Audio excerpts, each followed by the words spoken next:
Well, this is guitar number 11. You all probably recognize this one. This is my favorite build that I've done, made out of cedar, eucalyptus on the side here, more eucalyptus, some mahogany and cherry wood that I've harvested myself. The back is also cedar, and it's from a fence post.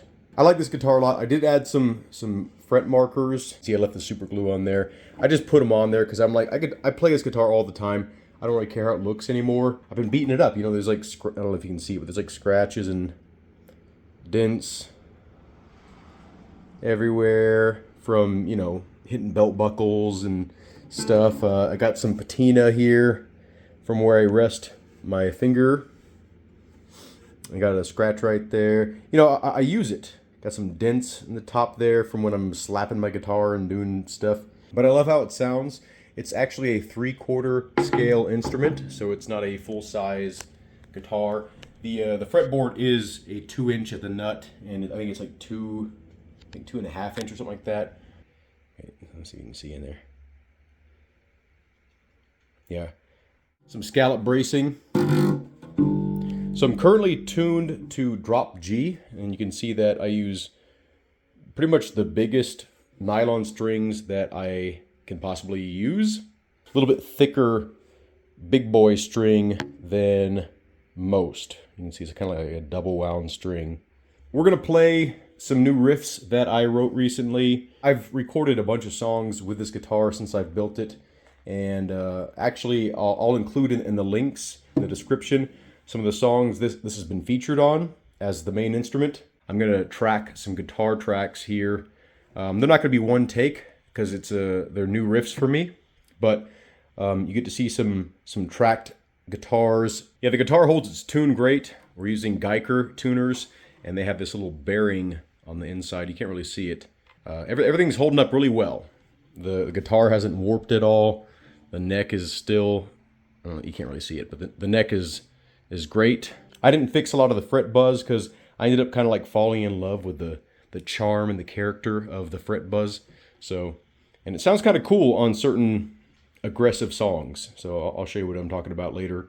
But this is a prototype ultimately, and I want to make another one of these with a couple extra ideas I came up with while I was building this. And I do like the sound port design, but in the future I'm going to move it because I do kind of cover it up sometimes with my body if I lean over in certain ways. So when I'm recording, I actually record with it more upright, so I remember not to cover up the sound hole. Here we go.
So that's guitar number 11. Hopefully you enjoyed this. I did add compression, of course, and reverb to the track, but those are kind of mainstays of music, so I didn't adjust the EQ at all though.